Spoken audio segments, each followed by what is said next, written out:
পক্ষ থেকে শাইখ জামালের আগমন, শুভেচ্ছার স্বাগতম। প্রধান বক্তার আগমন, মাহফিল পরিচালনা কমিটির পক্ষ থেকে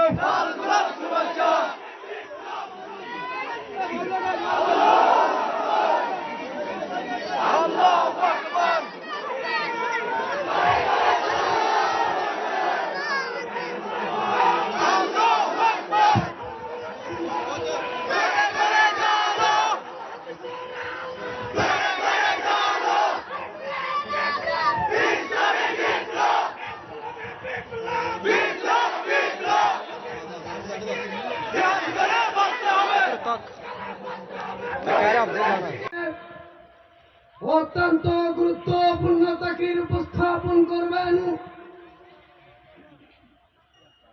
ঢাকা কেন্দ্রীয় কলেজ ইসলামিক স্টাডিজ বিভাগের সম্মানিত বিভাগীয় প্রধান, আজকের এই বিশাল তাফসীরুল কুরআন মাহফিলের সম্মানিত প্রধান মুফাসসির হযরতুল আল্লাম শেখ মোহাম্মদ জামাল উদ্দিন সাহেব হাফিজাহুল্লাহ, শেখ মোহাম্মদ জামাল উদ্দিন সাহেব হাফিজাহুল্লাহ হযরত কেনার মূল্যবান তাকরীর উপস্থাপন করার জন্য মাহফিল ইন্তেজামিয়া কমিটির পক্ষ থেকে মুআদ্দাবানা গুজারিশ ফাল্যাতাফাদ্দাল মাশকুর।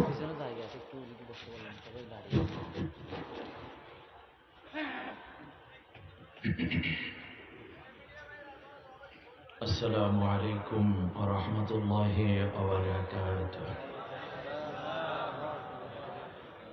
الحمد لله نحمده ونستعينه ونستغفره ونؤمن به ونعوذ بالله من شرور أنفسنا، من يهد الله فلا مضل له ومن يضلل فلن تجد له وليا ولا نصيرا. ونشهد أن سيدنا وحبيبنا ومولانا محمدا عبد الله ورسوله، أسوة حسنة لمن كان يرجو الله واليوم الآخر وذكر الله كثيرا. فقد قال الله تبارك وتعالى في شان حبيبه مخبرا وآمرا: أعوذ بالله من الشيطان الرجيم. জবান খুলুন, আমার সঙ্গে সকলে আল্লাহ তাআলার কোরআন পড়ুন। আমাদের জবানটা কে দিয়েছেন? কত মানুষ বোবা আছে পৃথিবীতে। আল্লাহ আমাদেরকে মায়ের গর্ভ থেকে বোবা করে দুনিয়ায় পাঠান নাই, আবার দুনিয়ায় এসেও বোবা হয়েছে, এরকম অনেক মানুষ আছে না? প্যারালাইজড হয়ে গেছে বা অন্য কোনো কারণে। আল্লাহ তাদের মধ্যেও আমাদেরকে রাখেননি। আল্লাহ আমাদেরকে কথা বলার যোগ্যতা দিয়েছেন, সত্য কথা বলার জন্য, ঠিক না? কণ্ঠ ব্যবহৃত হবে আল্লাহর কোরআন তিলাওয়াতের জন্য, কণ্ঠ ব্যবহৃত হবে আল্লাহর জিকিরের জন্য, কণ্ঠ ব্যবহৃত হবে আল্লাহর গুণগানের জন্য, নবীর দুরুদের জন্য, কণ্ঠ ব্যবহৃত হবে অন্যায়ের জোরালো প্রতিবাদ করার জন্য। সেজন্য প্রাণ খুলে আল্লাহ রাব্বুল আলামিনের কোরআন তিলাওয়াতে সকলে শামিল হন। রাস্তাঘাটে, দোকানপাটে, ঘর বাড়িতে যারা অযথাই এখনো বসে আছেন, দয়া করে সকলে চলে আসুন।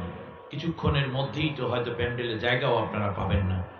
আমার বাম পাশে যে সমস্ত ভাইরা কষ্ট করে দাঁড়িয়ে আছেন, মেহেরবানি করে ময়দানের ভিতরে বসে পড়ুন। এটা কোরআনের আদব। কোরআনকে যারা আদব দেখাবে, সম্মান দেখাবে, আল্লাহ তাদের সম্মান বাড়িয়ে দিবেন। অতএব মন উজাড় করে আমার সঙ্গে পড়ুন, আউযু বিল্লাহি মিনাশ বিসমিল্লাহির রাহমানির রাহিম। الرحيم إن الله وملائكته يصلون على النبي يا أيها الذين آمنوا صلوا عليه وسلموا تسليما اللهم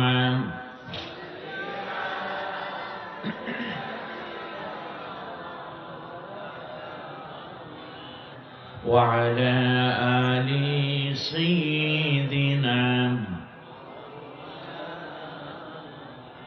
আধারে দুনিয়ায় তুমি ছাড়া নাই কোনো আলো, তুমি ছাড়া নাই কোনো আলো। অশান্তিরে দাবানলে মজলুমনের হাহাকারে জাহিলিয়াতের আধার ঘোচাতে তাওহীদি ঝড় তোলো, তুমি ছাড়া নাই কোনো আলো। সালাম সালাম নবী হাজার সালাম তোমাকে, তুমি ধন্য করেছ হেরার আলোয় ধরাকে।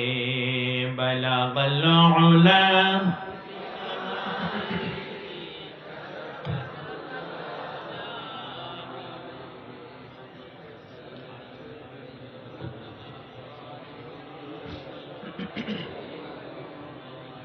محبت ذکر کرن لا الہ الا اللہ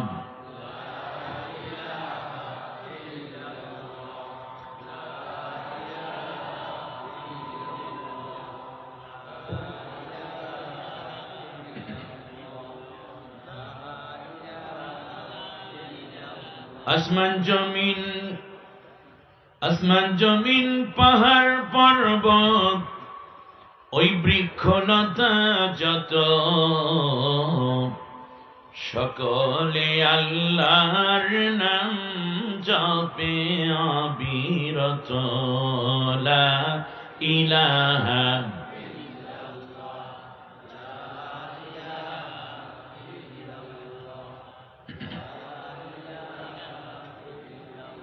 স্বাভাবিক শব্দ যত পাই শুনিবার, আর কিছু নহে ওহা জিকির আল্লাহর। লা ইলাহা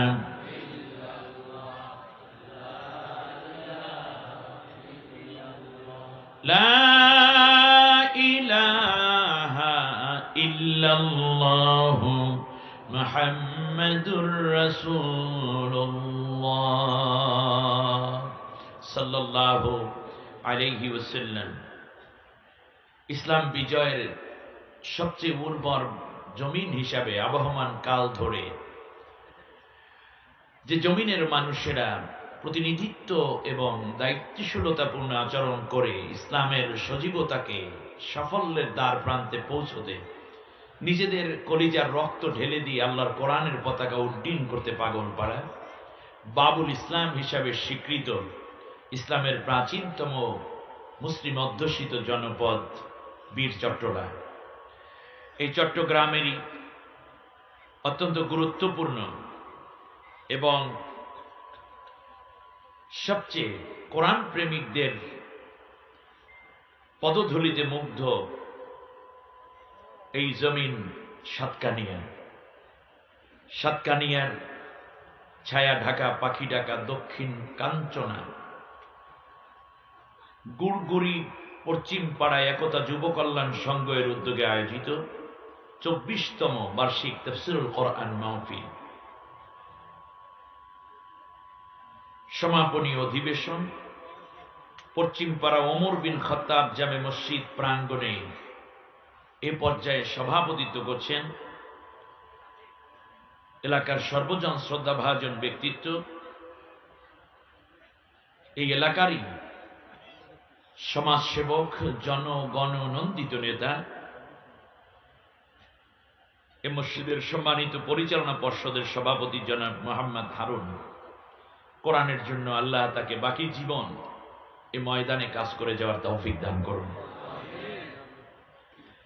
আয়োজিত এই বরকতময় মাহফিলে সম্মানিত সভাপতি, এরপরে প্রধান অতিথি হিসাবে আমাদের মাঝে থাকার কথা রয়েছে গণপ্রজাতন্ত্রী বাংলাদেশ সরকারের একান্ত সচিব এবং সংসদ সদস্য চট্টগ্রাম 15 জনাব ইরফানুল করিম চৌধুরী। উনি কি এসেছিলেন? দোয়া করি আল্লাহ যেন কোরআনের জন্য কাজ করে যাওয়ার তৌফিক দেন। মেহমান হিসাবে থাকার কথা রয়েছে জনাব মোহাম্মদ নুরুল আলম, বিশিষ্ট রাজনীতিবিদ ও ব্যবসায়ী। বিশেষ মেহমান হিসাবে জনাব মিজানুর রহমান মারুফ, কাঞ্চনা ইউনিয়নের আওয়ামী লীগের আহ্বায়ক। জনাব মোহাম্মদ আব্দুস সালাম, যুগ্ম আহ্বায়ক কাঞ্চনা ইউনিয়ন আওয়ামী যুবলীগ। আরো অন্যান্য মেহমান বৃন্দ, বিশেষ করে সম্মানিত উলামায়ে কেরাম, ফুজালায়ে ইজাম, আইম্মায়ে মাসাজিদ, মুদাররিসিনে কেরাম, হুফাজে ইজাম সহ এ মাহফিলে প্রধান বক্তা হিসেবে আপনাদের সামনে ইতিমধ্যে কথা বলেছেন মদিনাতুল উলুম কামিল মাদ্রাসার সম্মানিত মুহাদ্দিস, লেখক, গবেষক এবং নন্দিত মুফাসসিরে কোরআন, বাতিলের আতঙ্ক, সত্যের দীর্ঘ উচ্চারণকারী আমার প্রিয় ভাই ডক্টর আবুল কালাম আজাদ বাশার। কোরআনের জন্য ময়দানকে আল্লাহ তাআলা কবুল করে নিন, বলেন আমিন। আল্লাহ তার কণ্ঠকে আরো দীর্ঘ করে দিন, ইলমকে আল্লাহ আরো মাহের করে দিন, বলেন আমিন। কথা বলেছেন মুহাদ্দিস জামাল উদ্দিন, মাওলানা জিহান উদ্দিন ফারুকি, মাওলানা আবু সালেহ, মাওলানা শাহেদ হোসেন। ঠিক আমার আগে আগে কথা বলেছেন আমার ভাই উদীয়মান ইসলামী চিন্তাবিদ, মুফাসসিরে কোরআন। একদিন এই কণ্ঠ থেকেই কোরআনের নূর ছড়াবে, ঠিক কিনা বলেন? জনাব মাওলানা মোহাম্মদ কি যেন রিয়াজুর রহমান আল আরবি, আল্লাহ রাব্বুল আলামিন তাকে মাহের করে দাও, ইলমি মাহারাত দিয়ে ধন্য করো, বলেন আমিন। শ্রদ্ধেয় মুরব্বিয়ানে কেরাম, আমার ডানে বামে পেছনে উপবিষ্ট অত্র এলাকার স্বনামধন্য রাজনীতিবিদ বৃন্দ রয়েছেন সমাজসেবক এবং এলাকারই কৃতি সন্তান, যারা পরবর্তীতে এই জমিনকে আল্লাহর কোরআন দিয়ে সাজাবার জন্য নিজেদেরকে প্রস্তুত করছেন। সামনে শ্রদ্ধেয় মুরব্বিয়ানে কেরাম, মিডিয়ায় যারা এ পর্যন্ত কষ্ট করে করে কোরআনের কথাগুলো ধারণ করে বিশ্ববাসীর সামনে পৌঁছে দেওয়ার জন্য চেষ্টা করছেন, ওরা রাত নাই দিন নাই পাগলের মতো ছুটে। আল্লাহু আকবার। আমরা দোয়া করছি আল্লাহ রাব্বুল আলামিন তাদের খেদমতগুলোকে সদকায়ে জারিয়া হিসেবে কবুল করে নিন, তাদের পথ চলাকে আল্লাহ সহজ করে দিন। সম্মানিত যুবক বন্ধুগণ, যুবকদেরকে দেখলে নতুন স্বপ্ন জাগে। আমি তোমাদেরই একজন। তার কারণ, যে কোনো বিপ্লবের জন্য যুব শক্তি দরকার। এজন্য বাতিলরা টার্গেট করে যুবকদের দ্বারা যেন অন্যায় বিপ্লব সাধিত হতে পারে, সেজন্য তারা তাদের হাতে মদ দিয়েছে, তাদের হাতে দিয়েছে মাদকের বোতল, ফেন্সিডিল, ইয়াবা, কোকেন, তারি, হিরোইন, মারজুয়ারা, প্যাথেটিন। তাদের যৌবনকে নষ্ট করে দেওয়ার জন্য দিয়েছে নারীর উন্মুক্ততা এবং বেপর্দার সয়লাভ। ঠিক তার পাশাপাশি ছাত্রদের হাত থেকে কলম কেড়ে নিয়ে কেবলমাত্র একটি শক্তি রাজনৈতিক প্রতিনিধিত্ব করবে বলে তাদের হাতে দিয়েছে কলম কেড়ে নিয়ে অস্ত্র, খাতা কেড়ে নিয়ে দিয়েছে টেন্ডারবাজি। আর আজকের এই যুবকরা অশ্লীলতা ছেড়ে নারীর পেছনে না দৌড়ে মাদকের সবলে না পড়ে তারা কোরআনের ছায়াতলে সমবেত হয়েছে। এটাই বাতিলের সবচেয়ে বড় মাথা ব্যথার কারণ। তার কারণ বাংলাদেশে বিপিএল এর মতো জমকালো অনুষ্ঠান যেখানে মন্ত্রী প্রধানমন্ত্রীরা পর্যন্ত যান, দেশের বাইরে ভারত থেকে নর্তকী এনে উলঙ্গ নাচ এবং ড্যান্সের আয়োজন করেন, যেখানেই এত চমৎকার ব্যবস্থাপনার পরেও যুবকরা নিজেদের টাকা পয়সা খরচ করে ওখানে যায় না, বরং নিজের পয়সা এবং শ্রম ব্যয় করে তারা কোরআনের মাহফিলে হাজির হয়ে যায়। যুবকদের মুহুর্মুহু স্লোগানে আকাশ বাতাস মুখরিত হয়, রক্ত দিয়ে প্রাণ দিয়ে। একদিকে ইউনিভার্সিটির ক্যাম্পাসগুলোকে তারা ইবাদত এবং আল্লাহ রাব্বুল আলামিনের আইন ও শাসনের অধীনে আনার জন্য পাগল পারা হচ্ছে। তাদের বুদ্ধিভিত্তিক সমস্ত চিন্তাগুলো কোরআনের বিজয়ের জন্য হচ্ছে। আদর্শ হিসাবে একমাত্র মুহাম্মদ সাল্লাল্লাহু আলাইহি ওয়াসাল্লামকে গ্রহণ করে নিচ্ছে। সমাজের মধ্যে সৎ এবং যোগ্য তরুণ তৈরি হয়ে যাচ্ছে। বাতিলের মাথা নষ্ট যে সারা জীবন করলাম কি, ক্লাস 1 থেকে নিয়ে এমএ পর্যন্ত আল্লাহ নবীর নাম নাই। কয়টা নারীকে বিয়ে করা হারাম, আপন মা, আপন খালা, আপন ফুপি, আপন নানি, আপন দাদি, আপন মেয়ে, আপন ভাতিজি, আপন ভাগ্নি, এই কথাগুলো জানাইলাম না। এরপরেও এরা কোরআন হাদিস শোনে কোত্থেকে তারা নামাজ পায়? টেলিভিশনে ইসলাম নাই, পেপার পত্রিকায় ইসলাম নাই, এরপরেও তারা ইসলাম পায় কোথায়? ওরা খুঁজে খুঁজে দেখলো ওরা ইসলাম পায় তাফসীরুল কোরআন মাহফিলের মধ্যে। এই যুবকরা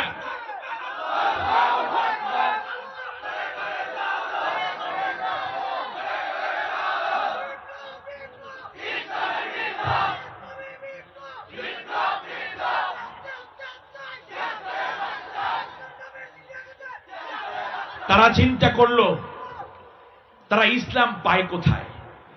উঠতি এই তরুণরা কেন ইসলামের দিকে ঝোঁকে? তার কারণ এই শতাব্দী ইসলামের আবহ নিয়ে এসেছে। এটা ইসলাম বিজয়ের শতাব্দী। আর এই করোনা এসেছে আবাবিলের মতো, যেন ইসলাম পন্থীরা আরো এগিয়ে যেতে পারে, বাতিলকে হার্ট ব্রেক লাগিয়ে দিয়ে আল্লাহর কোরআনের পতাকা উড্ডীন করাতে সহায়ক ভূমিকার জন্য আল্লাহর এই করোনা এসেছে। বাতিল বুদ্ধিজীবী, চিন্তাবিদ, রাজনীতিবিদ, প্রশাসনের মধ্যে ঘাপটি ছাড়া মুনাফিক যারা রয়েছে, তারা চিন্তা করলে এখন কি করা যায়, কি করা যায়। অতএব চিন্তার প্রথম সূত্র হিসাবে মাহফিলগুলো বন্ধ করে দাও। বন্ধ করবেন কি দিয়ে? মাহফিল কি কোনো ব্যক্তির না কোরআনের? জোরে বলেন, আরো জোরে বলেন। ওই বক্তা কথা বলবে, অমুকে পারবে না, এ কথা বলতে পারবা, ও কথা বলতে পারবে না। মনে রাখতে হবে এ জমিন আল্লাহর, এ কণ্ঠ আল্লাহ দিয়েছেন, আমাদেরকে সৃষ্টি করেছেন আল্লাহ। একদিন আল্লাহর কাছে ফিরে যেতে হবে। জীবনের শেষ রক্তবিন্দু আর নাকের আগায় অক্সিজেন এবং কার্বন ডাই অক্সাইড যতক্ষণ চলমান থাকবে ততক্ষণ আল্লাহর কোরআনের কথাই বলবো। কারো হুমকি দামকি আমরা পরোয়া করি না।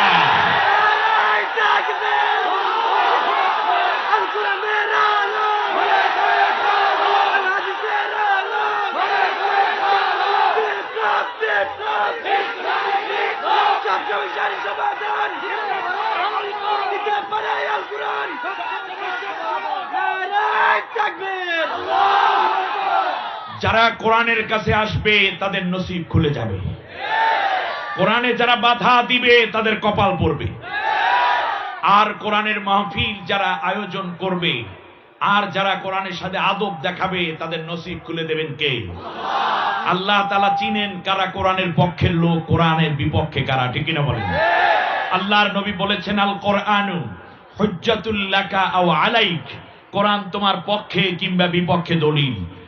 আজ আমি তরুণদেরকে সম্বোধন করতে গিয়ে জানতে চাই, তোমরা কি কোরআনের পক্ষে থাকবা না বিপক্ষে থাকবা? ঠিক আছে কিনা? এবার শুনুন, আল্লাহ নবী সাল্লাল্লাহু আলাইহি ওয়াসাল্লামের হাদিসের আলোকে এটাই প্রমাণিত হয় যারা কোরআনের পক্ষে থাকবে। নবীজি বলেছেন, মান জাআলাহু আমামাহু কাদামাহু ইলাল জান্নাহ, যারা কোরআনের পক্ষে থাকবে আল্লাহ রাব্বুল আলামিনের কোরআন তাদেরকে জান্নাতে না নেওয়া পর্যন্ত বিচ্ছিন্ন হয়ে যাবে না। অপরদিকে আল্লাহর নবী বলেছেন, যারা কোরআনকে পেছনে ফেলে রাখবে, মান জাআলাহু খালফা জহরিহি সাকাতাহু ইলান নার, যারা কোরআনকে পেছনে ফেলে রাখবে, কোরআন তাদেরকে পেছন দিক থেকে ধাওয়া করে জাহান্নামে না ফেলা পর্যন্ত তাদের পিছু ছেড়ে চলে যাবে না। অতএব কোরআনের পক্ষে যারা, কোরআন তাদের পক্ষে থাকবে, ঠিক কিনা বলেন? পরকালে কোরআনকে পক্ষে পেতে হইলে দুনিয়ায় থাকতে হবে কোরআনের পক্ষে না বিপক্ষে? অতএব দুনিয়ায় কোরআনের পক্ষে কে কে থাকবেন, হ্যাঁ দুটো করে একবার আল্লাহ তাআলাকে দেখাই দেন।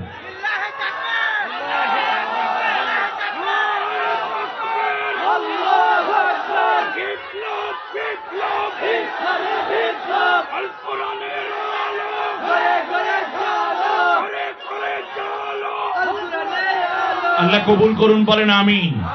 স্লোগান দেই, বলেন কোরআন আছে যেখানে, কোরআন নাই যেখানে, কোরআন আছে যেই দলে, কোরআন নাই সে দলে। আপনারা ব্যর্থ হয়েছেন। আপনারা চেয়েছিলেন স্বাধীনতার 50 বছর হয়ে গেল। আমি অত্যন্ত সচেতনতার সাথে কথাগুলো বলতে চাই, জ্ঞানীদের জন্য, চিন্তাশীলদের জন্য। এই 50 বছরে কেউ চেয়েছে আমাদেরকে সোনার বাংলা দিতে, ব্যর্থ। কেউ চেয়েছে রূপসী বাংলা দিতে, ব্যর্থ। কেউ দিতে চেয়েছেন এটা কি বলে, সবুজ বাংলা, ব্যর্থ। কেউ দিতে চেয়েছেন ডিজিটাল বাংলা, ব্যর্থ। 50 বছরে আমি দুইটা দৃষ্টিভঙ্গি নিয়ে আজকে কোরআনের কথাগুলো উপস্থাপন করতে চাই ইনশাআল্লাহ। আমরা শান্তি চাই। রাজনীতিবিদদের কাছে প্রশ্ন, বাংলাদেশের প্রশাসন, বাংলাদেশের মুক্তিযোদ্ধাদের কাছে নতুন প্রজন্মের জিজ্ঞাসা, জবাব দিন। আপনারা স্বাধীন করেছিলেন, বাংলাদেশের ধর্ষণ হবে না, জেনা হবে না, ব্যভিচার হবে না, খুন হবে না, দুর্নীতি হবে না, অন্যায় হবে না, কেস মামলা হামলা করে মানুষের স্বাধীনতা নষ্ট করা হবে না। কিন্তু স্বাধীনতার 50 বছরের মাথায়ও এমন একটি দিন যায় না যেই দিন স্বাধীন দেশে মা সন্তানকে কোলে নিয়ে ঘুমিয়ে থাকে, কোলের সন্তানকে তুলে নিয়ে মাকেও ধর্ষণ করা হয়, 4 বছরের শিশু কন্যাকেও ধর্ষণ করে তারপর হত্যা করা হয়। আমাকে আপনি স্বাধীনতা দিয়েছেন, সীমান্তে এখনো প্রতিদিন মানুষ হত্যা করা হয়। আমার স্বাধীনতা, গর্বের মা হেঁটে যাচ্ছে গর্ভবতী রাস্তা দিয়ে, 2 দলের গোলাগুলিতে গর্বের মধ্যে সন্তান মায়ের পেট ফুটো হয়ে গর্ভ ফুটায়, কন্যা সন্তানের চোখের মধ্যে গিয়ে চোখ নষ্ট পর্যন্ত হওয়ার ইতিহাস আমার স্বাধীনতা। দিবালোকে মানুষকে হত্যা করে পিটিয়ে সেই মৃত্যুদেহের উপর নৃত্য করো আমার স্বাধীনতা। এমন কোন দিন নাই যেদিন হত্যা হয় না জমিনে। দ্বিতীয়, এই 50 বছরে অন্যায় কমে নাই, দুর্নীতি কমেছে? পারেন নাই। কোন রাজনীতিবিদ চায় না দুর্নীতি হোক, কিন্তু আপনি পারেন নাই, আপনার থিওরি ভুল। আচ্ছা, তৃতীয় হচ্ছে আমার দেশের ঘুষ কমেছে? এবার নিজেকে প্রশ্ন করুন, যারা রাজনীতি করেন, ভণ্ডামি করেন না। রাজনীতি করলে রাজনীতির মতো জবাব দেন। আপনি চুরি করবেন, দুর্নীতি করবেন, অন্যায়ভাবে জনগণের মান লুণ্ঠন করেন, আপনি রাজনীতি করেন, আপনি চোর। চোরের কিসের রাজনীতি? চোর ধরবে, জেলে ঢুকাই রিমান্ড দেবে, ঠিক কিনা কন? খুনির কিসের রাজনীতি? নামতেছেন রাজনীতিবিদ, আর 2 নম্বরই করেন আপনি। এবারে আপনি আসেন, আপনি কমাতে পারেন নাই পারস্পরিক হিংসা বিদ্বেষ, মানুষের নিরাপত্তা দিতে ব্যর্থ হয়েছে। রাজনীতিবিদরা এখানে ফেল, ঠিক কিনা বলুন? ধর্মীয় নেতাদেরকে জিজ্ঞেস করি, তবলিগ আছে, আগের চেয়ে তবলিগের লোক বেড়েছে, কিন্তু বেপর্দা কি কমেছে না বেড়েছে? জিনা ব্যভিচার কমছে না বাড়ছে? বেহায়া বেলেল্লাপনা কমেছে না বেড়েছে? তাহলে তবলিগের কাজটা কোথায়? বাড়লো কে? 50 বছর ধরে যা করছেন তাতে যদি অন্যায় বাড়ে বেশি, এর মানে আপনার ট্যাবলেটও ভুল। এটা ডেট ওভার ট্যাবলেট। এই ট্যাবলেট দিয়ে জাতির উন্নতি সম্ভব না। এবার আসেন, পীর মাশায়েখরা 6 লতিফার জিকির করাইলেন সারা জীবন। এখন তো আইন হচ্ছে যে ধর্ষণ করার পরে যে সন্তান হবে সেটা সরকার লালন করবে, এর মানে যত জারজ আছে সব দেশে লালিত হবে সরকারি তত্ত্বাবধানে। কই গেল আপনার জিকির ফায়েজ? কোথায় গেল? দুর্নীতি কমে নাই, বেপরদা কমে নাই, ঘরে ঘরে গাঁজা ফেন্সিডিল অবৈধ অস্ত্র পৌঁছে গেছে। কই আপনার জিকির কোথায়? এ ট্যাবলেট দ্বারাও কাজ হয় নাই, এটা ফেল। আমাদের বক্তাদের ওয়াজ এটাও কাজে লাগে নাই। এই 50 বছরে ওয়াজ করেছি, ঘুষ খাইবেন না, সুদ খাইবেন না। কে সুদ খাবে না? এটা তো ওয়াজের বিষয় নয়, এটা আইনের বিষয়। আহাল্লাহুল বায়া ওয়া হাররামার রিবা। আল্লাহর নবী মদিনায় রাষ্ট্রপ্রধান, আল্লাহ আইন করেছেন, সূরা বাকারা মদিনায় অবতীর্ণ সূরা, যে অর্থমন্ত্রী বলবেন যে সুদ হবে না, মুনাফা ভিত্তিক ব্যাংকিং চলবে। এইটা পরবর্তীতে গভর্নররা এটা বাস্তবায়ন করবে, ব্যাংকের ম্যানেজাররা এটাকে চমৎকার করে ডিল করবেন। জিনার বিরুদ্ধে কোনো তো ওয়াজ দরকার নেই, দর্শনের কোনো ওয়াজ নাই, এগুলো আইন স্বরাষ্ট্রমন্ত্রীর কাজ। আর জানিয়াতু ওয়াজ জানি ফাজলিদু কুল্লা ওয়াহিদিন মিনহুমা মিয়াতা জালদা। জিনাকার জিনাকারীকে 100 দররা মারো, বিবাহিত হলে কোমর পর্যন্ত গেড়ে ওদের মস্তক উড়াইয়া দাও। এটা ওয়াজের বিষয় নয়, এটা আইনের বিষয়। আমরা ভুল করেছি, খতিবেরা ভুল করেছে, ওয়াইজিনরা আইনটাকে এনেছে ওয়াজের মধ্যে, তখনই কোরআন অবমাননা শুরু হয়ে গেছে। বাবা চুরি করবা না, চুরি করলে জাহান্নামে যাবা। কত ওয়াজ করলাম, হুজুরের নিজের জুতা পিছনে রেখে সামনে স্টেজে বসে মাহফিল শেষে হাত বাঁধে কই গেলে করে। মসজিদের মধ্যে ওয়াজ করে, আবার মসজিদের মধ্যে লেখা যে জুতা নিজ দায়িত্বে রাখুন। চোরে নিয়ে গেলে মসজিদ কমিটি দায়ী না। দেখতে দেখতে শেষ পর্যন্ত দেখলাম লেখা 2 জুতা 2 জায়গায় রাখেন, তাহলে চুরি হবে না। 2 বাক্সে 2টা রাখলে আর চুরি হবে না। আর একটা চোরের যদি হাত কেটে দেয়া হতো, গোটা মসজিদ নিরাপদ না, গোটা এলাকা নিরাপদ। ঠিক কিনা কান? এটা আইনের বিষয়। আপনারা ওয়াজের ভিতরে আনছেন কেন এটাকে? এটা তো স্বরাষ্ট্রমন্ত্রীর কাজ, এটা পুলিশের কাজ, প্রশাসনের কাজ। স্বরাষ্ট্রমন্ত্রী আইন উত্থাপন করবে আর পুলিশটা বাস্তবায়ন করে দেবে। চুরি ঠান্ডা। দর্শনের বিরুদ্ধে ওয়াজের বিষয় নয়। ইন্নাল্লাযীনা ইউহারিবুনা আল্লাহ ওয়া রাসূলাহু ওয়া ইয়াসআউনা ফিল আরদি ফায়ুকাত্তালু আও ইউসাল্লাবু আও তুকাত্তা আইদিহিম আরজুলিহিম মিন খিলাফ। আল্লাহ নিজে বলেছে আও ইউনফাউ মিনাল আরদ। যারা এরকম ধর্ষণ করে, চুরি ডাকাতি করে, ইসলাম বিরোধিতায় লিপ্ত রয়েছে, তাদেরকে ধরো, ধরার পরে তাদেরকে হত্যা করা হবে। কি করা হবে? হত্যা করা হবে। আও ইউসাল্লাবু, অথবা হাত পাও বাঁধা, তারপরে এই যে রড আছে না, রড, এই রডের একেবারে মাথাটাকে সুইয়ের মতো চিকন করবা আস্তে আস্তে, তারপর পয়েন্ট মতো বসাইয়া দেবা, এরপর আস্তে আস্তে রডটাকে একটু নাড়বা, একেবারে পায়খানার রাস্তা দিয়ে ঢুকবে রড, আস্তে আস্তে যাই তার কলজা গিলা সব সিদ্ধি করিয়া মাথার তালু দিয়ে যতক্ষণ না ভার বেরিয়ে যাবে, ওর জীবন যতক্ষণ বেরিয়ে না যায় ততক্ষণ এই আমল চলতে থাকবে। তার ডান হাত বাম পা বিপরীত দিক থেকে কেটে দাও, অথবা ইউনফাউ মিনাল আরদ, অথবা জমিন থেকে তাকে বহিষ্কার করে দাও। এটা আইনের বিষয়, এটা ওয়াজের বিষয় নয়। আমরা ওয়াজকে আইন বানিয়েছি, আইনকেও ওয়াজ বানিয়ে দিয়েছি, ফলে দুর্ঘটনা ঘটছে। তাহলে এই পর্যন্ত স্বাধীনতার 50 বছরের মাথায় এসে যুবকরা জবাব দাও, বলিষ্ঠতার সাথে জ্ঞানীর মতো জবাব দাও। আল্লাহর রাসূল সাল্লাল্লাহু আলাইহি ওয়াসাল্লামের রাষ্ট্রে যখন কোরআন দিয়ে নবী এই রাষ্ট্র পরিচালনা করেছেন, তখন তার রাষ্ট্রে কি এত মসজিদ ছিল, এত পীর ছিল, এত তবলিগ ছিল, কিন্তু বলো কোনো বেনামাজি ছিল? তাহলে বোঝা যায় নামাজি তৈরি করার মূল দায়িত্ব রয়েছে সরকারের হাতে। তো তবলিগালারা তো এটাই চান বেনামাজি না থাকুক। যদি এইটা চান, সত্যিকারই যদি চান তবলিগের ভাইরা, তাহলে 50 বছরে পারেন নাই, 100 বছরেও পারবেন না, আগামী 50-এও পারবেন না। অতএব যদি পারতে চান, তাহলে আল্লাহর নবী সাল্লাল্লাহু আলাইহি ওয়াসাল্লাম কোরআন দিয়ে রাষ্ট্র পরিচালনা করে আকিমুস সালাহ যখন তিনি প্রতিষ্ঠিত করলেন, সাথে সাথে দেখা গেল সব মানুষ নামাজি হয়ে গেছে। আপনি যেটা চান সেটা আপনার 6 উসুল দ্বারা সম্ভব না। 50 বছরে পারেন নাই, সামনের 50 বছরেও পারবেন না, কিন্তু আল্লাহর কোরআনের রাজ কায়েম হলে সেটা সম্ভব। পীরদেরকে বলি, কি চান? নারীরা পর্দায় থাকুক, পারেন নাই। এখন কত বেপর্দা হয়েছে তা তো টের পাচ্ছেন। অতএব আপনি যদি সত্যিই চান নারীরা পর্দায় থাকুক, তাহলে দেখুন আল্লাহর নবী কোরআন দিয়ে রাষ্ট্র চালিয়েছেন, সেখানে কোনো বেপর্দা নারী পাওয়া যাইত না, অথচ পীরের একটাও খানকা ছিল না মদিনায়। ঠিক কিনা বলেন? তাহলে বোঝা যায় কোরআনের আইন বাস্তবায়িত হলে পীরের আকাঙ্ক্ষাও পুরো হবে। ঠিক কিনা বলেন? বেশ।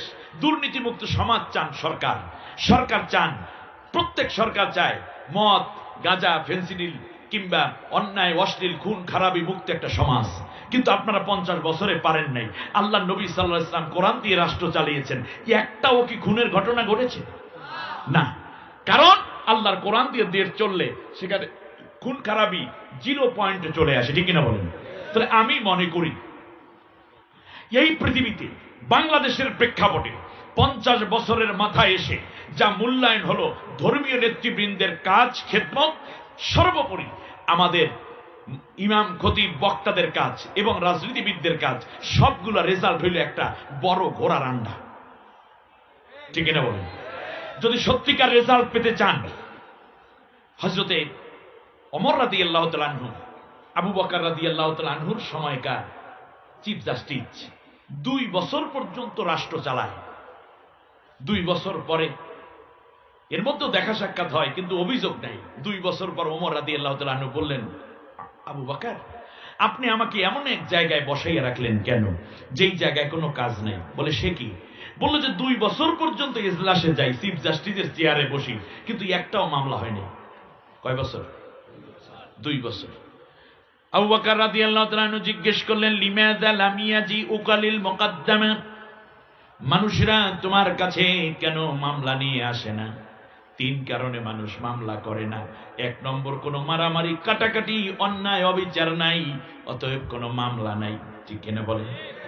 দ্বিতীয় কারণ হচ্ছে, মামলা করার পরে যদি ন্যায় বিচার না পায়, মানুষ যদি আদালতের উপর কোনো আস্থা না রাখতে পারে, তারপরেও মামলা করে না। তার কারণ হইল, মামলা করে কি হবে? বিচার তো কোনো ভালো রেজাল্ট আসবে না, এই কারণেও মামলা করে না। আর তৃতীয় হলো, মামলা যে করবে তার যদি নিরাপত্তা দিতে সরকার ব্যর্থ হয়, তাহলে ছেলেকে মেরেছে বাবা কোন রকম জানাজা পড়ে আল্লাহর কাছে চোখের পানি ছাড়ে একটা জিডি পর্যন্ত করতে থানায় যায় না। তার কারণ থানায় গেলে আগেই হুমকি দেয়া হয়, তোমার বাড়ি ঘর কিন্তু পোড়াবো, ছেলে আর একটা আছে ওটারও মাইরা ফেলাবো, ঠিক কিনা? এইরকম জুলুমগুলো যখন স্পষ্ট প্রকাশ্য রূপ পায়, তখনও মানুষ মামলা করতে যায় না। অতএব ওমর, তোমার কাছে মানুষ মামলা করতে আসে না, কারণ কি? হযরতে ওমর রাদিয়াল্লাহু তাআলা আনহু বলেন, ওয়াহুম ইয়ামতাসিলুনাল কুরআন ওয়াস সুন্নাহ, কেন মামলা হবে? এই দেশটা চলে আল্লাহর কোরআনের আইন দিয়ে।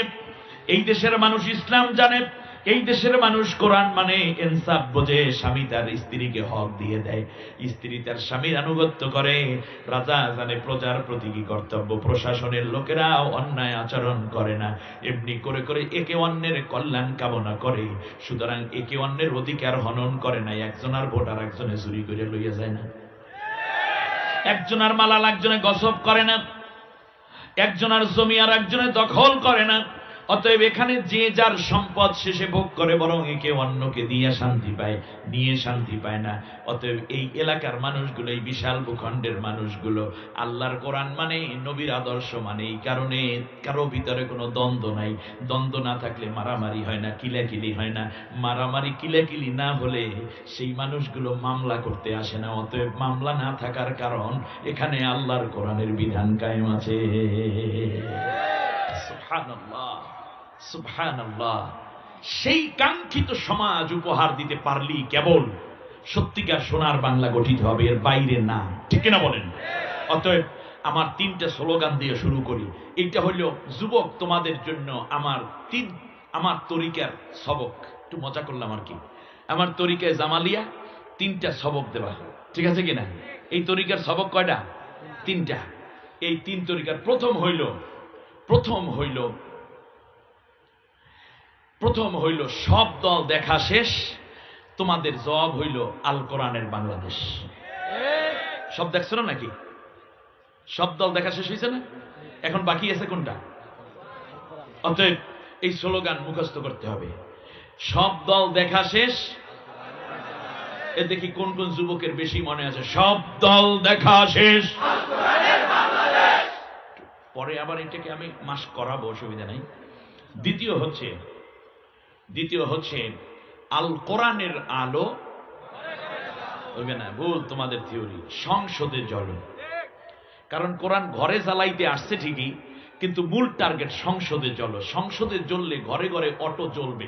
আর যদি সংসদেই না জ্বালানো যায়, তাহলে ঘরের মধ্যে 5-6 জন নারী একত্র হয়ে কোরআনের তালিম দেয়, এরপরও জ্ঞান পাপীরা এসে বলে নাশকতার জন্য ঐক্যবদ্ধভাবে তারা পরামর্শ করিতেছিল।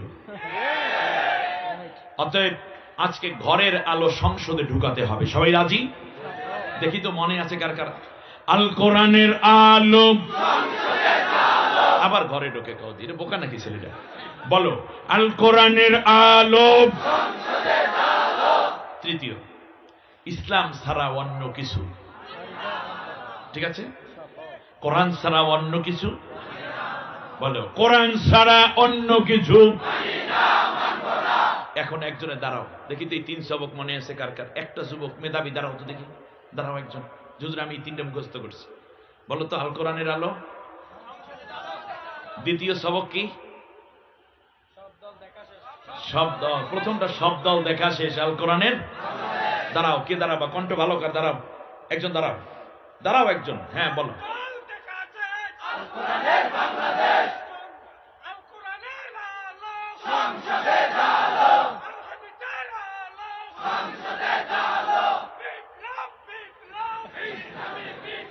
জি, এইবার শোনো, আমি আবার মুখস্থ করাই।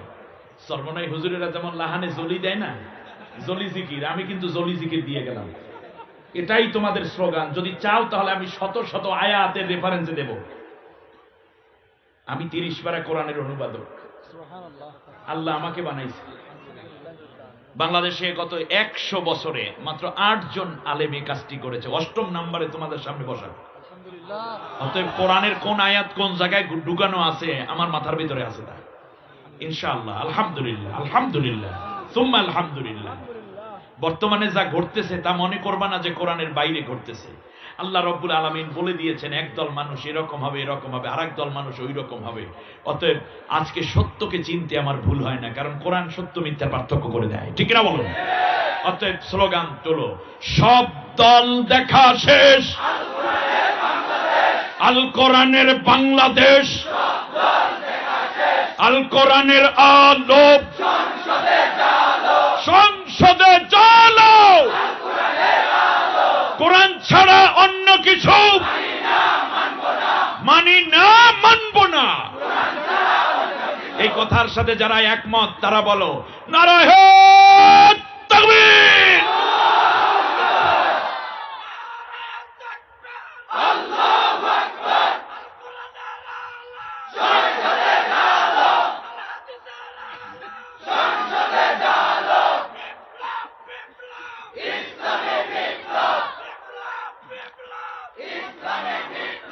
আসুন, পর্দার আড়ালে মা বোন রয়েছেন, অন্য ধর্মাবলম্বী ভাই বোনদেরকে আন্তরিক মোবারকবাদ জানিয়ে আমি খুব সংক্ষেপে আজকে আপনাদের উদ্দেশ্যে কিছু কথা বলতে চাই। কাগজ কলম থাকলে মেহেরবানি করে লেখা শুরু করুন।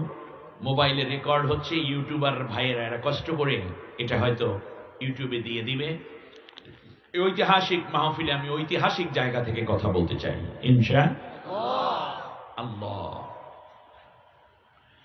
বন্ধুগণ, কোরআনের মধ্যে একটা সূরা, আল্লাহ নবী যে সূরাটিকে বলেছেন, এই পৃথিবীতে প্রত্যেক প্রাণীর হৃৎপিণ্ড আছে, হার্ট আছে, আছে না নেই?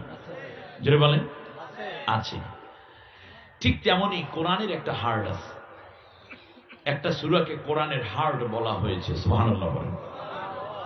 আমি সেই হার্ট নিয়ে আজকে কথা বলতে চাই, কারণ হার্টের ভিতরেই গন্ডগোল ঢুকে পড়েছে। করোনারিগুলো ব্লক হয়ে গেছে, ফলে শ্বাস নেওয়াটাই কষ্ট হচ্ছে, ঠিক না বলেন? ইমানের দিক থেকে আমরা মরে যাচ্ছি প্রতিনিয়ত। যে সূরা প্রসঙ্গে নবী সাল্লাল্লাহু আলাইহি ওয়াসাল্লাম বলেছেন কিয়ামতের দিনে এই সূরাটার সাথে যারা ঐক্যমত্য হবে, এই সূরাটা যারা হেফাজত করবে, হিফজ করবে, মুখস্থ করবে, আমল করবে, কিয়ামতের দিনে এই সূরাটা তার জন্য আল্লাহর পক্ষে জোরালো সুপারিশ করতে থাকবে। সুবহানাল্লাহ। সূরাটি প্রসঙ্গে নবী সাল্লাল্লাহু আলাইহি ওয়াসাল্লাম বলেছেন, মনের কষ্ট, আবেগ এবং আকাঙ্ক্ষাকে পূরণের জন্য কেউ এই সূরাটা তিলাওয়াত করলে আল্লাহ তার নেক আশাগুলো পুরা করে দিবেন।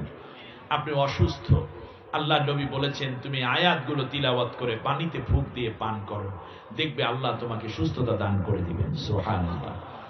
মুমূর্ষু কোনো ব্যক্তি এমন যদি হয় মৃত্যুকাল তার উপস্থিত কিন্তু মারা যাচ্ছে না, এরকম হয় না মাঝে মাঝে? 3 দিন 5 দিন 7 দিন 1 মাস 2 মাস 6 মাস বসে এমন অবস্থা, মনে হয় এই বুঝি মরে যাবে, এই বুঝি মরে যাবে, কিন্তু মরে না। আল্লাহ নবী বলেছেন এই মুমূর্ষু ব্যক্তির শিয়রের পাশে বসে যদি একটানা 10 বার এই সূরাটা তিলাওয়াত করো, হায়াত থাকলে আল্লাহ রব্বুল আলামিন বাকি জিন্দেগি তাকে সুস্থ করে দিবেন। আর যদি হায়াত না থাকে, ইমানদার অবস্থায় আল্লাহ আসানের সাথে তার জান কবজের ব্যবস্থা করে দিবেন। এমন একটি সূরা যে সূরা থেকে আমি কথা বলতে চাই, আর সে সূরাটার নাম সূরা ইয়াসিন। সূরার নাম কি? সবাই বলেন। এই সূরাটা আমরা পড়ব, সবাই পারবো না ইনশাআল্লাহ? আমরা পড়ি। আউযু বিল্লাহি মিনাশ শাইতানির রাজীম। বিসমিল্লাহির রাহমানির রাহিম। বিতাড়িত অভিশপ্ত শয়তানের ওয়াসওয়াসা থেকে আল্লাহর আশ্রয় চাই। পরম করুণাময় অসীম দয়ালু আল্লাহর নামে শুরু করছি।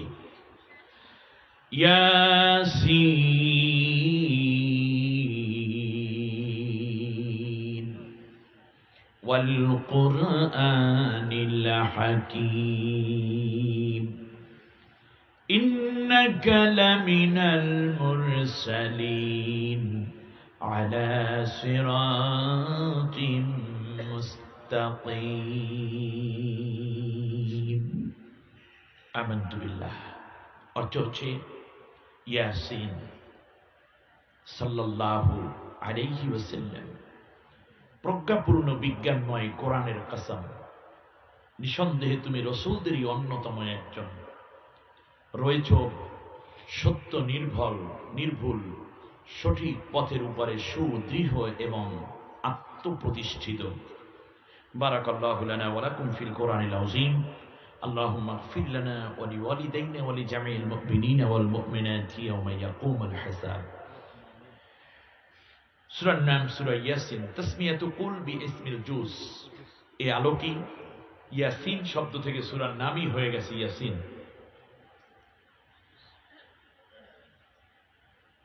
83টি আয়াত, 5টি রুকু।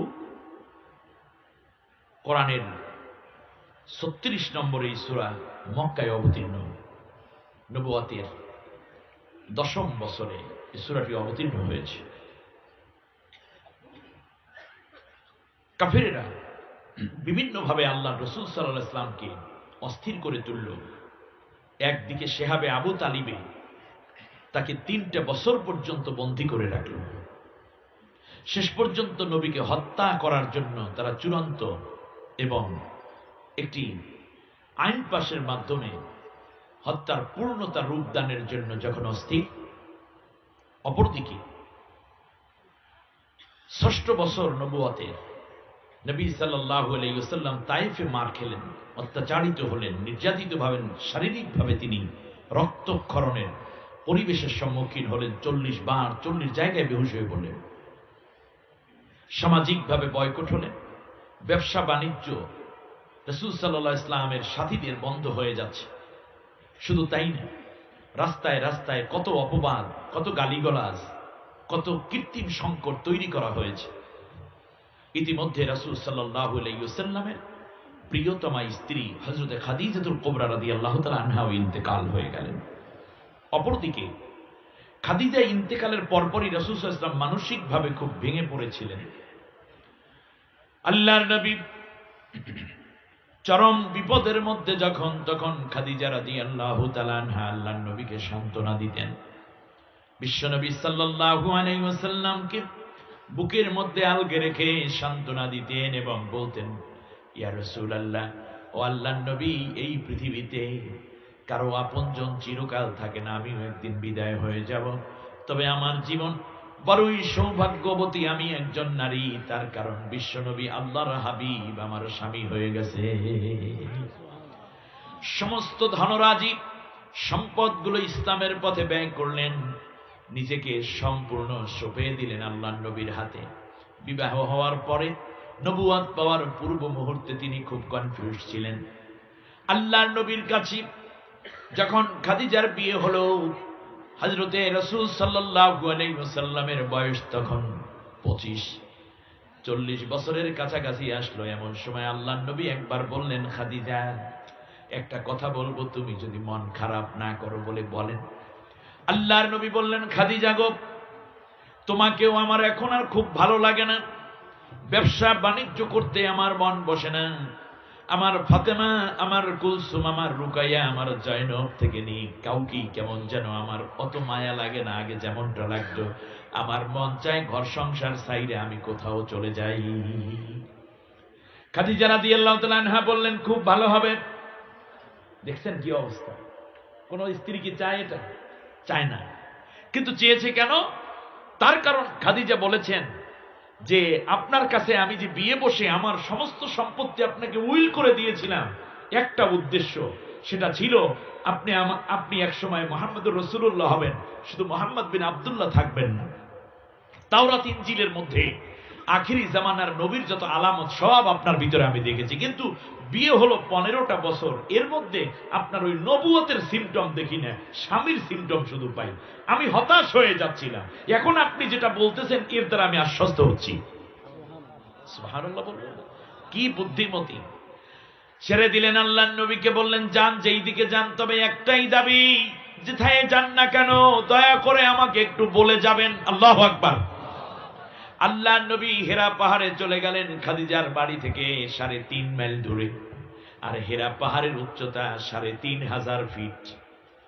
খাদিজা রাদিয়াল্লাহু তাআলা আনহা যেদিন জানতে পারলেন আল্লাহর নবী সাল্লাল্লাহু আলাইহি ওয়াসাল্লাম হেরা পাহাড়ে, আরে আল্লাহর নবী বলেন, একটানা 2 বছর পর্যন্ত, কোন সময় 5 দিন, 7 দিন, 9, 15, 10-15 দিন পর্যন্ত হেরা পাহাড়ে থাকতাম, বাড়িতে আসতাম না, ঘরে ফিরতাম না। কিন্তু আমার খাদিজা আমাকে একটা বেলা পর্যন্ত উপবাস রাখে নাই। প্রতি বেলার খাবার আমার খাদিজা আমার গুহায় পৌঁছে দিত। 55 বছর বয়সের এক বুড়ি মহিলা, 7-8টা সন্তানের জননী, একদিকে বিশাল ধনঢ্য, এবং আল্লাহর নবী বলেছেন খাদিজাতুত তাহেরা আরবের যে কোনো নারী থেকে অনেকটাই আলাদা। কত উদার, কত মায়াবিনী এক নারী আল্লাহ রাব্বুল আলামিন আল্লাহর নবীর জন্য দান করে নবীকে ধন্য করেছেন। হযরতে খাদিজা রাদিয়াল্লাহু তাআলা আনহা আল্লাহর নবীর জন্য 3-3.5 মাইল পথ হেঁটে যেতেন। বর্তমান সময়ের মতো এত সুন্দর পথ সেই সময় ছিল না। গাড়ি নেই, ঘোড়া নেই, খাদিজা পায়ে হেঁটে চলে যেতেন।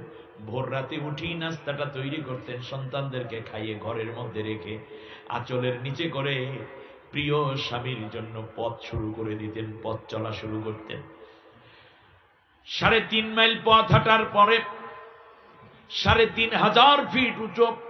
আমাদের মতো যুবকদের উঠতে অনেক সময় লেগে যায়। উঠতে উঠতে অবস্থা খারাপ, কখনো অক্সিজেনের ঘাটতি, কখনো শ্বাসকষ্ট, পায়ের উড়োগুলো ব্যথা হয়ে যায়।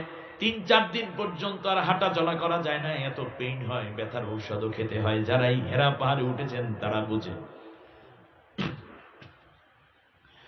কবি বলেন, দুনিয়ার মানুষ তোমরা মনে করেছো খাদিজা বুঝি ওই পাহাড়ে বেয়ে বেয়ে উঠতো, আসল বিষয় এটা নয়। বরং খাদিজা যখন খাবার নিয়ে হেরা পাহাড়ের পাদদেশে দাঁড়াতো, কিনারে যেত, খাদিজার সম্মানে 3,500 ফিট উঁচু পাহাড় সমভূমি হয়ে যেত। অন্য কবি বলেন, না রে দুনিয়ার মানুষ, পাহাড় তো পাহাড়ের মতোই থাকতো, আসল বিষয় হলো খাদিজাকে আল্লাহর নবী খাদিজা আল্লাহর নবীকে যত ভালোবাসতেন, ওই ভালোবাসা, ওই প্রেম, ওই প্রীতি, ওই মমতার উচ্চতা ছিল পাহাড়ের চাইতে 1000 গুণ উচ্চ। ভালোবাসার মাপের কাছে পাহাড়টা খুব ছোট মনে হতো।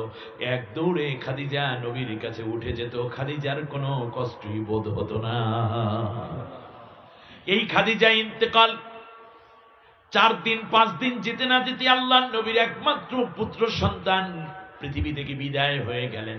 কাফেরেরা বলা শুরু করলো, মুহাম্মদ তোমার উপরে আল্লাহর খুশি নেই, তার কারণ তুমি এক আল্লাহর দাওয়াত দাও, অথচ আমাদের ইয়াজদান, হারমান, হাবল দেবতা, আমাদের লাত, মানাত, উজ্জা তোমার উপরে বেজার হয়ে গেছে।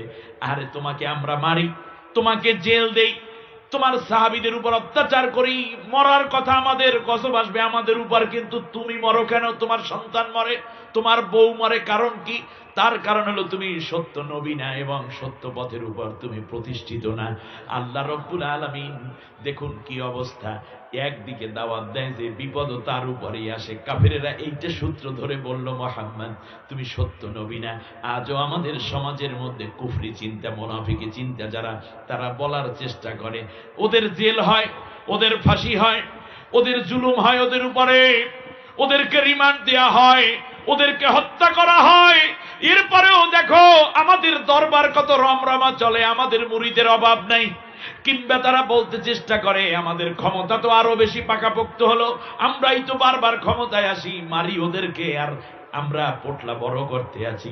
সুতরাং ওই দলটা ইসলামী দল মনে হয় না। যদি হইতো তাহলে তো এদের দোয়ার বরকতে, বদদোয়া দেওয়ার কারণে যারা খুন করেছে ওইগুলো সব শেষ হইয়া যাইতো। আমার মনে হয় সেই দিনের কাফেরের কথা আর আজকের এই দিনের কথা এক হয়ে যায়। পিসাব বুজুর্গ কিংবা রাজনৈতিক নেতৃবৃন্দ এই মন্তব্য আপনারা করবেন না। ইমাম আবু হানিফা রাহিমাহুল্লাহকে হত্যা করা হয়েছে, ইমাম বুখারী রহমতুল্লাহকে হত্যা করা হয়েছে। মনে রাখতে হবে, পরীক্ষা নেওয়ার আগে তো পরীক্ষার রেজিস্ট্রেশন করতে হয়, প্রি টেস্ট পরীক্ষা দিতে হয়, টেস্ট পরীক্ষা দিতে হয়, ফর্ম ফিল আপ করতে হয়, তারপরে এডমিট কার্ড নিয়ে পরীক্ষার হলে ঢুকে হয়, ভালো লিখে দিকে তারপরে রেজাল্ট আউট করতে হয়। ঠিক কিনা বলেন? পিসাব বুজুর্গ যারা এই চিন্তা করেন আপনি বোকা, আপনি একটা অথর্ব পীর। তার কারণ হচ্ছে এই যে ন্যূনতম পরীক্ষা দেওয়ার রেজিস্ট্রেশনের যোগ্যতাও আপনার হয় নাই, এজন্য আল্লাহ আপনার পরীক্ষা নিচ্ছেন না। যাদের যোগ্যতা হয়েছে আল্লাহ তাদের পরীক্ষা নিয়ে তাদেরকে আরো মানোন্নয়ন করে দিচ্ছেন। আপনি খুশি হয়েন না? আপনিও আসেন এই জায়গায়, আপনার হাতে হাত রেখে কয়জন ইসলাম গ্রহণ করেছে? আপনার মাহফিলে, আপনার বাড়ির মাহফিলে গরু দিয়ে খাওয়ান, তারপর বাৎসরিক মাহফিলে কয়জন লোক হয়? অথচ যার হাতে হাত দিয়ে হাজার হাজার কাফের মুসলমান হয়েছে। বাংলাদেশের প্রেক্ষাপটে আল্লাহর কোরআনের পাখি যদি মুক্ত হয়, এই কোরআনে তাফসীর মাহফিল করে বাংলাদেশে এমন কোন মাঠ নাই যেই মাঠে জনগণ সামায় হতে পারে। ঠিক কিনা বলে?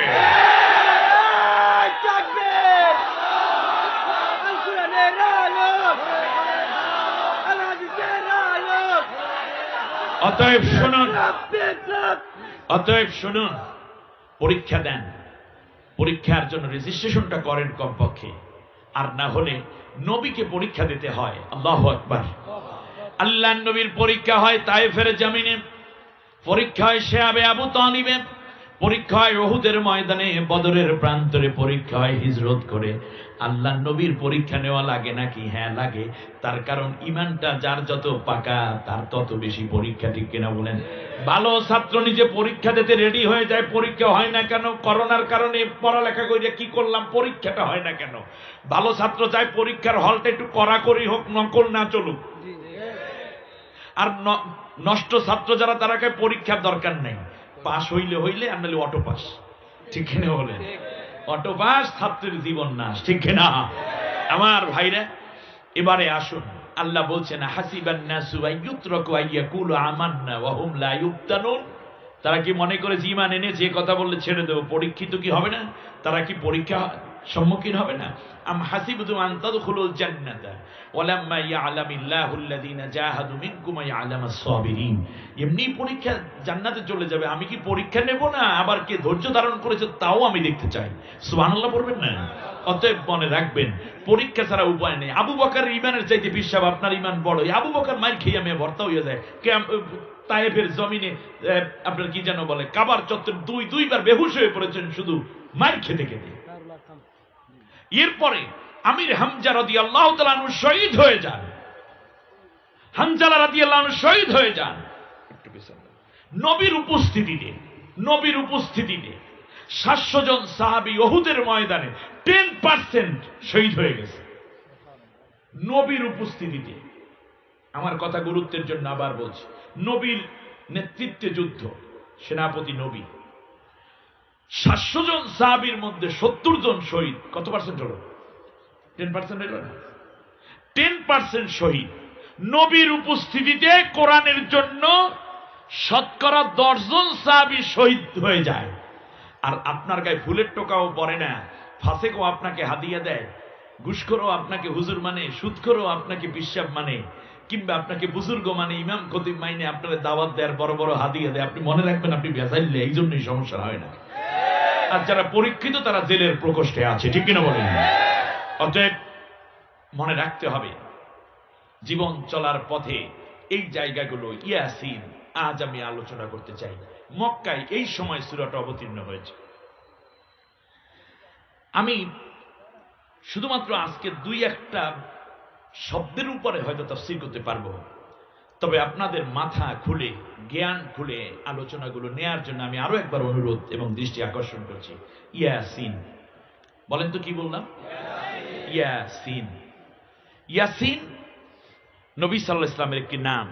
আল্লাহ রাসূল সাল্লাল্লাহু আলাইহি ওয়াসাল্লাম বলেছেন, সাম্মানিয়াল্লাহু সাবআতা আসমাইন, মুহাম্মদ, আহমদ, ইয়াসিন, তোয়াহা, মুজাম্মিল, মুদ্দাসসির, আব্দুল্লাহ। আল্লাহ নবী বলেন আল্লাহ তাআলা আমাকে 7টা নামে ডেকেছেন। সুবহানাল্লাহ। নবীর নাম রেখেছেন কে? আল্লাহর নবী বলেন 7 নামে আল্লাহ আমাকে ডেকেছেন। এক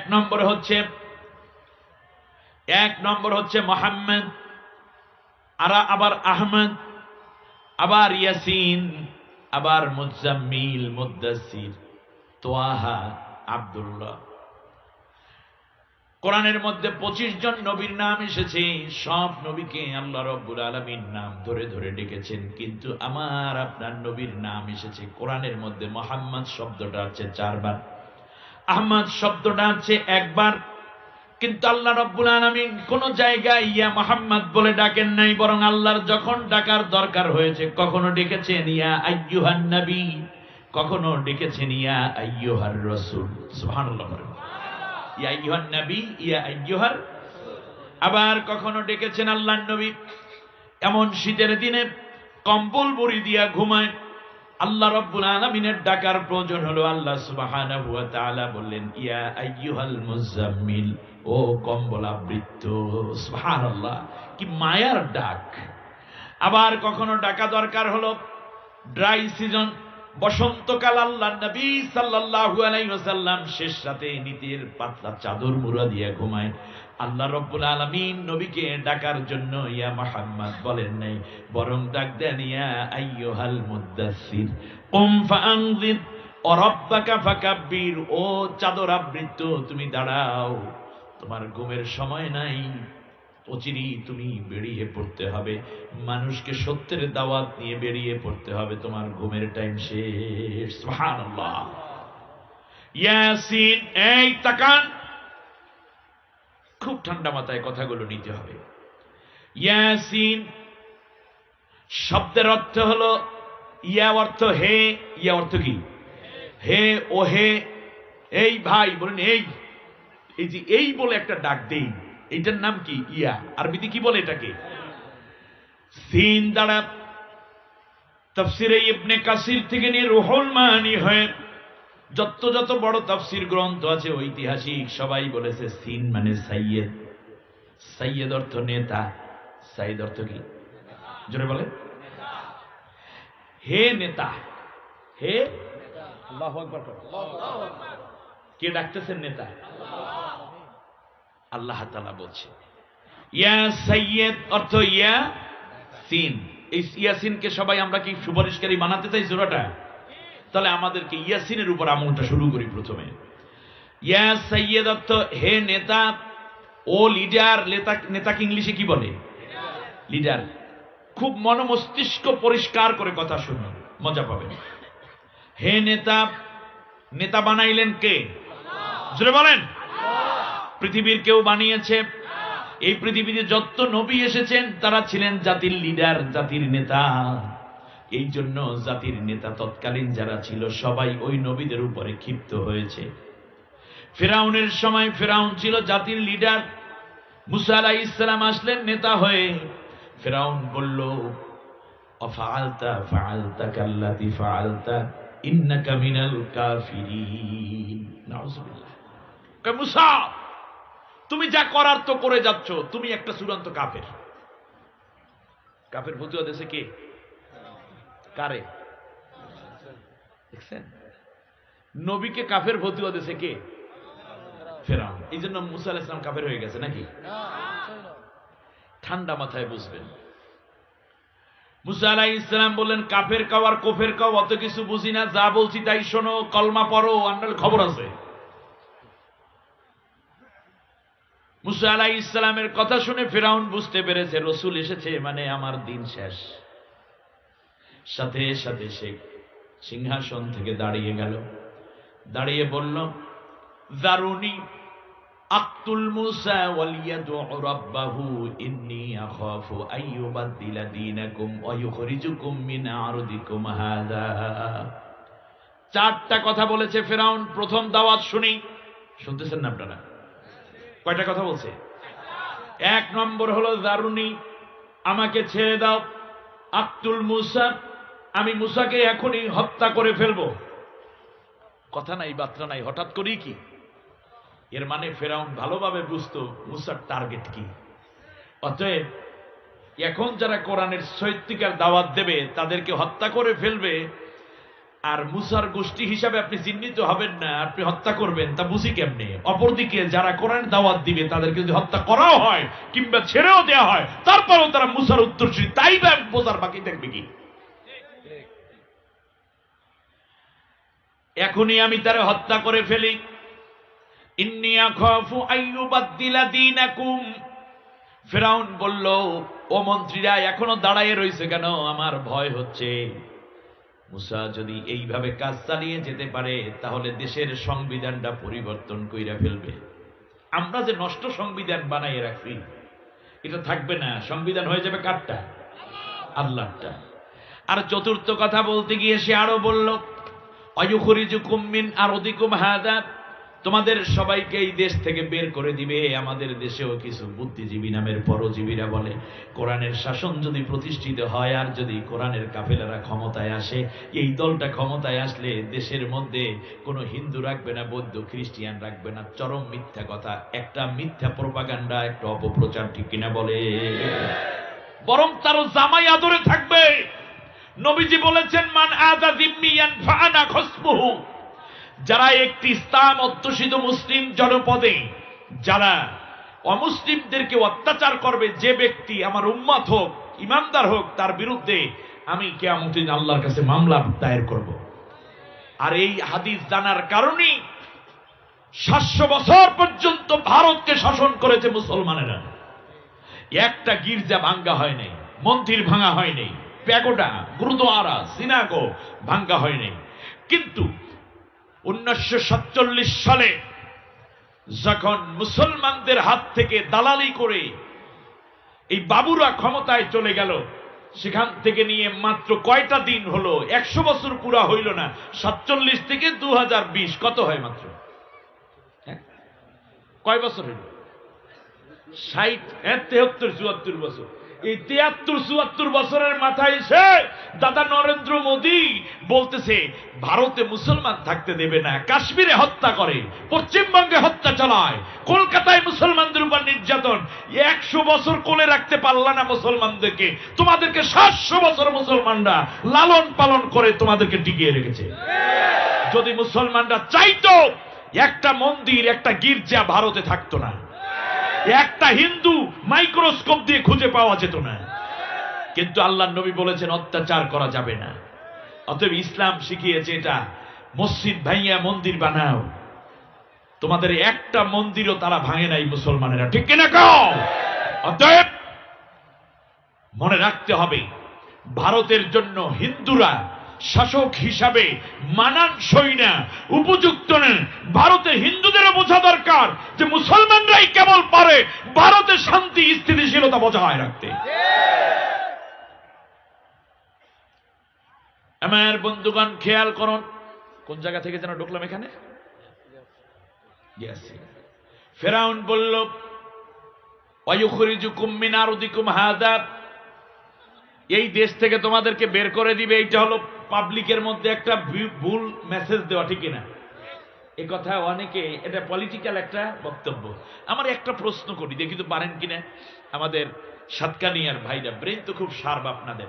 এবার প্রশ্ন করি, ফেরাউনের চারপাশে যারা দাঁড়িয়ে আছে তারা কি মুসার লোক নাকি ফেরাউনের লোক? গেটে যারা দাঁড়াই রয়েছে দারোয়ান সিকিউরিটি গার্ড এরা কাদের লোক? তো চারপাশে ফেরাউনের লোক, চেয়ারও ফেরাউনের এখনো আছে। এরপরেও ফেরাউন যে বলল আমাকে ছেড়ে দাও, তাহলে ধরেই তো কেউ নিতে, ছাড়বে কি? কেউ ধরছে নাকি ফেরাউন? একজন ধরলে না বলে আমি একটু ছাইরা দেব, ধরে না একটু কেউ, ছাড়তে কয় কে? তাফসিরে আসছে তারে ধরছিল ভয়ে। ভয়ে কিসে ধরছে বলেন? ভয়। এই যে ওরে মাইরে ফেলামো, কাইটে ফেলামো, এর মানে জানে মুসা আসছে মানে আমি শেষ।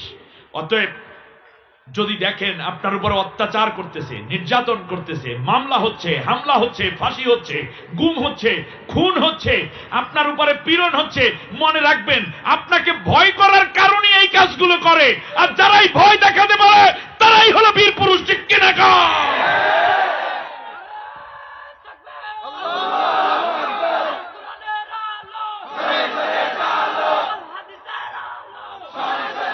এবার শুনুন ইয়াসিন অর্থ কি? ইয়া সাইয়্যেদ অর্থ কি? হে। আচ্ছা, এবার ঠান্ডা মাথায় কথাগুলো নেন, তাফসীরের একেবারে গভীর রসটুকু নেন। আজকে সব তো দিতে পারবো না, আগেই বলছি। হে নেতা, তাই নেতা বানাইলেন কে? কাদের জন্য? মানবতার জন্য, বিশেষ করে ইমানদারদের জন্য। এই জন্য ইমানদাররা যখন কালেমা পড়ে তখন পড়ে লা ইলাহা ইল্লাল্লাহু। শুধু লা ইলাহা না, মুহাম্মাদুর রাসূলুল্লাহ আছে। এই মুহাম্মাদুর রাসূলুল্লাহ কেন? এর মানে মুহাম্মাদুর রাসূলুল্লাহ মানে আমি একমাত্র নেতা হিসেবে মুহাম্মদকে মানলাম, আল্লাহ ছাড়া কারো আইন মানি না। আর এই আইন মানতে আমি যে নেতাকে ফলো করব তিনি হচ্ছেন মুহাম্মাদুর। ক্লিয়ার কিনা? বাস। যতদিন রসুল নবী মুহাম্মদ যতদিন রসুল দাবি না করেছে ততদিন কি নবীর উপর কোনো অত্যাচার ছিল না। আর কারণটা কি? কারণ আপনি একটু তাকান সূরা ইউনূসের দিকে তাকান। তাফসীর শুনবেন নাকি? তাফসীর শুনলে দাঁড়ালে হবে না, তাফসীর মানে তো আপনাকে গভীরে যেতে হবে আরো। এবার খেয়াল করুন, ফেরাউনও কিন্তু ঈমান আনছিল আল্লাহর উপরে। ফেরাউন যখন জনমের মতো লোহিত সাগরের পানি খাইতে খাইতে পটকা মাছের মতো ফুলতে আছে, তখন অস্থির হয়ে আল্লাহরে ডাক দিয়ে কয় আমানতু আন্নাহু লা ইলাহা ইল্লাল্লাযী আমানাত বিহি বানু ইসরাঈল ওয়া আনা মিনাল মুসলিমিন। ফেরাউন বলল আমি ঈমান আনলাম, আন্নাহু লা ইলাহা ইল্লাল্লাহ, আমি ঈমান আনলাম আল্লাহ ছাড়া কোনো ইলা নাই, আর আমি এখন মুসলমান হয়ে গেছি। আমার ভাইরা, কালেমার মধ্যে ছিল লা ইলাহা ইল্লাল্লাহ, মুসা কালিমুল্লাহ। ইব্রাহিম আলাইহিস সালামের কালেমা লা ইলাহা ইল্লাল্লাহ, ইব্রাহিম খলিলুল্লাহ, ঈসা রুহুল্লাহ, মুহাম্মাদুর। কিন্তু মুহাম্মাদুর রাসূলুল্লাহ। এবারে আসেন আমরা ওখান থেকে পরীক্ষাটা নেই, কিভাবে তাফসীরটা তৈরি হলো একটু খেয়াল করেন। চলে যাই সূরা ইউনূসের মধ্যে, সেখানে সে লা ইলাহা ইল্লাল্লাহ বলছে। কে? ফেরাউন। জোরে বলেন কে? কিন্তু কালেমা কি পুরো হইল না। সে বলে নাই কি মুসা কালিমুল্লাহ? বলে নাই। মুসা কালিমুল্লাহ যদি সে স্বীকার করে তাহলে তার একটা কাজ তৈরি হয়ে যায়, সেটা হচ্ছে মুসাকে নবী বলে স্বীকার করা নেওয়া হলো। আর নবী এবং রসুল মানে তিনি হইল নেতা, তাই মূল লিডার হয়ে যায় কে? মুসা আলাইহিস সালাম। তাই মুসা যখন রসুল স্বীকার করবে তাহলে সাহাবী হয়ে যায় ফেরাউন। বুঝেন নাই? সাহাবী হয় কি?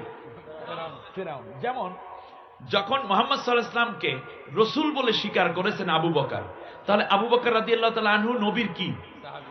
সাহাবী। এখন নবীর উপস্থিতিতে সাহাবী কি ইমামতি করতে পারবে? রাষ্ট্রের প্রেসিডেন্টের দায়িত্ব পাবে? মূল জায়গাটায় থাকবে কে? রসুল থাকবেন। তাই রসুল মানে অটো নেতা হয়ে যাওয়া, রসুল মানে অটো প্রতিনিধিত্ব করা।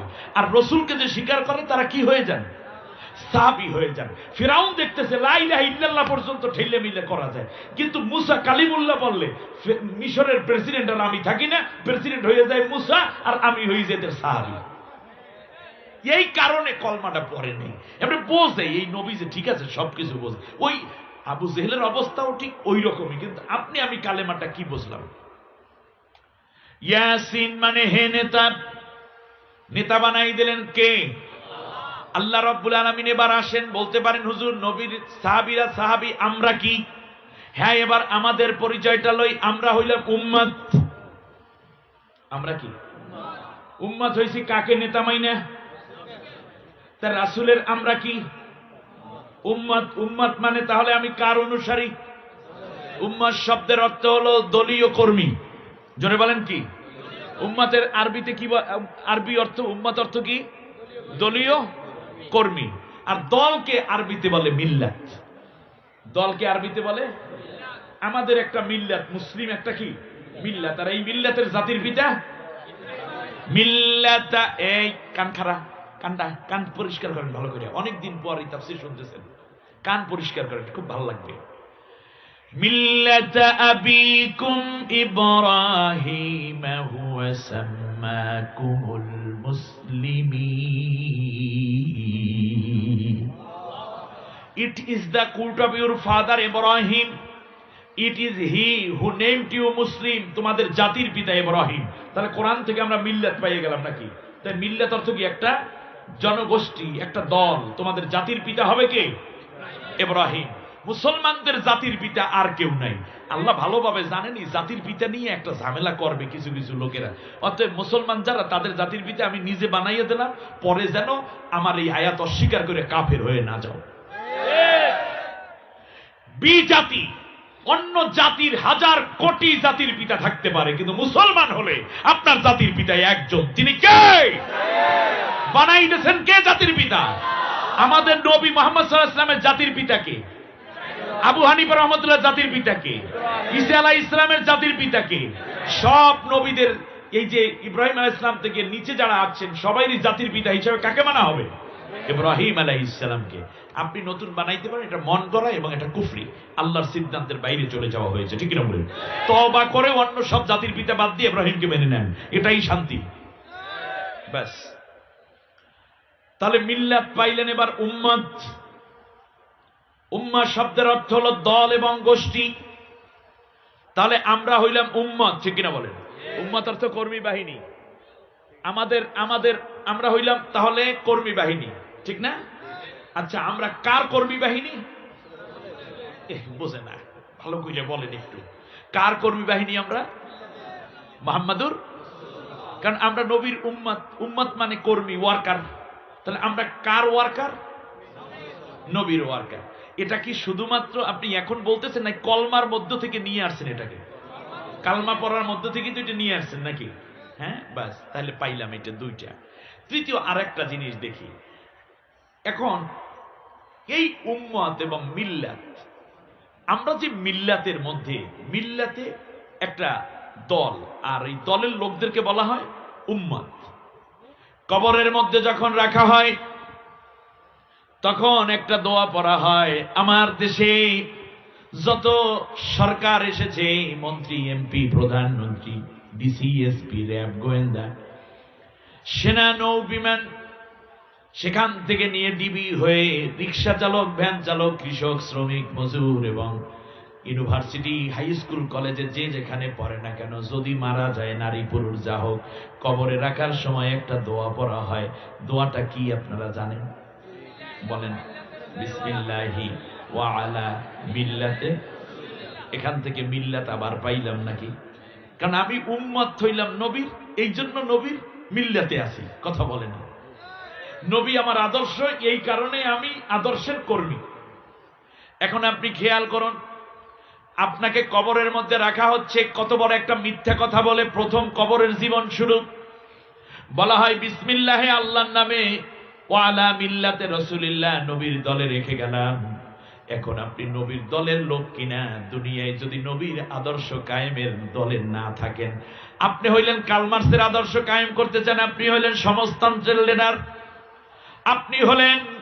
আপনি চাচ্ছেন ধর্ম নিরপেক্ষ মতবাদ কায়েম করতে, জওহরলাল নেহেরু আপনার লিডার।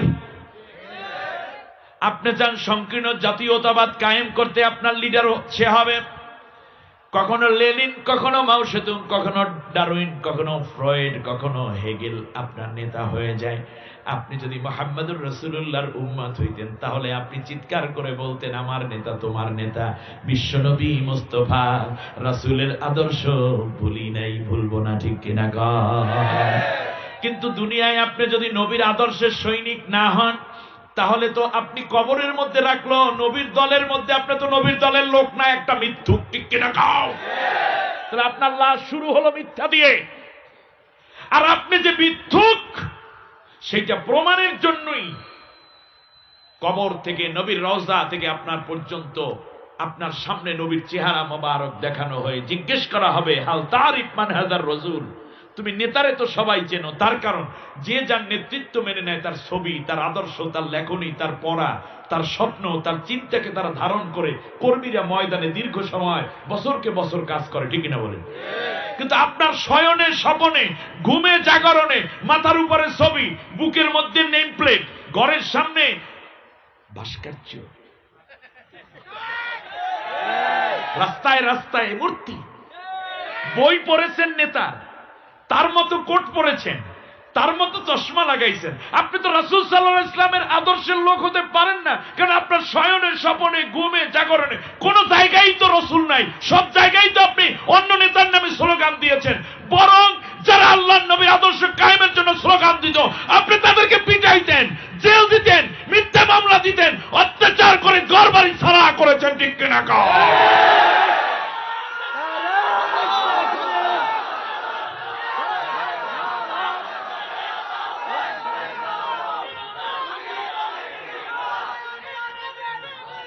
এবার খেয়াল করুন, এবারে আমরা আসি তাহলে কি হলো কবরের মধ্যে। এই জন্য জিজ্ঞেস করা হবে মার রব্বুকা মা দিনুকা, তারপর আর একটা কি, অমান নবী মানে কি? তাহলে নবী মানে নবী হইয়া রইছে আর আপনার কোনো কাজ নাই।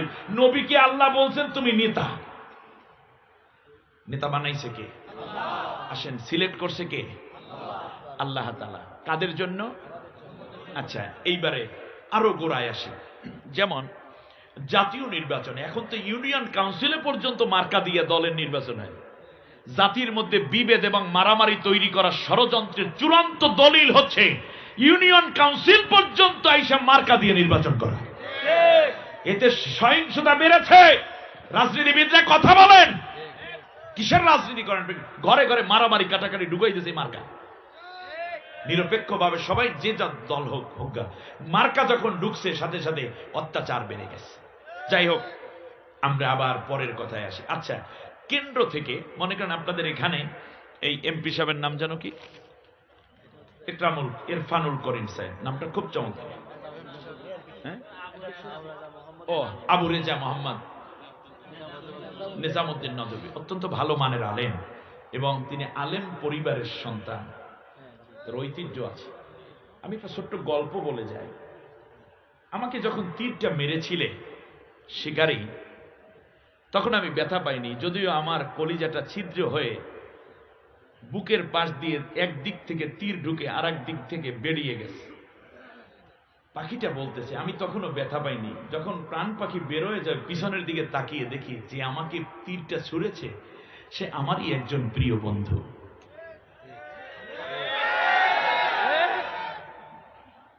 মাহফিল হবে না, কেউ ওয়াজ করবে কেউ ওয়াজ করবে না, কত মাহফিলই তো বন্ধ হয়। আমি ব্যথা পাই না, কিন্তু পেছনে যখন তাকায় দেখি একজন আলেম আর এক আলেমকে বন্ধ করে দিয়েছে, ব্যথাটা তখন শুরু হয়। আমার যন্ত্রণাটা তখন পেয়েছি যখন দেখেছি আমার স্বজাতি আমাকে বন্ধ করছে।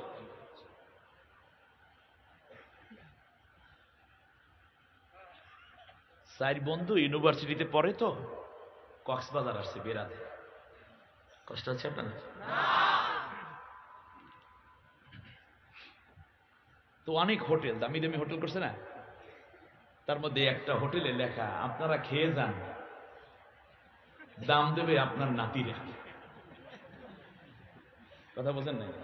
বিল দেবে কারা? চার বন্ধু আসছে বেড়াইতে।